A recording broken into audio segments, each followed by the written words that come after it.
ભાઈ ભેળ ખાવાની શરૂઆત થઈ ગઈ છે અહીંયા હાવ ડાયરાની મારી હોતે અને અમે અત્યારે છીએ ક્યાં તો કે ભાઈ એન્થમ સર્કલ.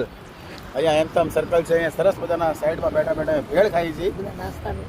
અને મજાની વાત એ છે કે તમે જુઓ ભાઈ, આપણી 11 એપ્રિલે અહીંયા જે શું કહેવાય હંસરાજ રઘુવંશીનો શો થવાનો છે.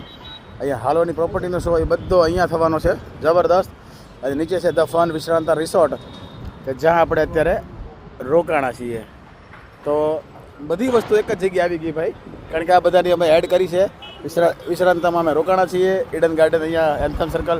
અહીંયા અમારી ટુર્નામેન્ટ ચાલે છે, એટલે હાવ આમ કહેવાય ને બધું ભેગું ભેગું ભેગું થઈ ગયું છે. બરાબર.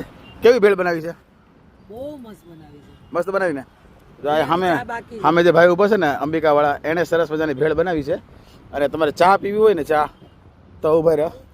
જો અહીંયા હમણાં બતાવો ઘડી ખબર, પેલા ભેળ ખાઈને અમારે ચા પીવા જવાનું છે. ચા પીવી વાલી? હે વાલીને અમારી ચા ના પડે ને તો અમારે મેળ ના પડે.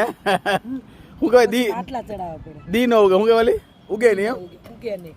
અહીંયા છે ને એક વખત ચા પીધી હતી ને, મસ્ત ઉગી હતી, એટલે હું અહીંયા ચા પીવા આવી. એમ ને. હાલ હતી પેલા ભેળ ભેળ ખાઈ લઈ, પછી ચા ઉગાડી. ભેળનો કાર્યક્રમ પૂરો થઈ ગયો, હવે ચાનો કાર્યક્રમ શરૂ થાય. અને કઈ જગ્યાએ શરૂ થાય છે? ચેતનભાઈ ને ત્યાં. ચેતનભાઈ કે કામ આડાવડા વે કે દેખાતા નથી. કેમ કે ચેતનભાઈ? હા, ચેતનભાઈ ચા ભરે છે એવું છે.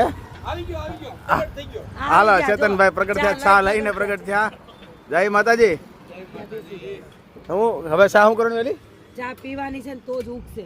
હાલો હવે આ ચા પીને દી ઉગાડવાની છે. હાલો ચા પીને જ ઉગે મને. હાલો ફટાફટ ચા પીને ભેગા જઈ ગ્રાઉન્ડે અને ધોકા દડે રમવા મળી.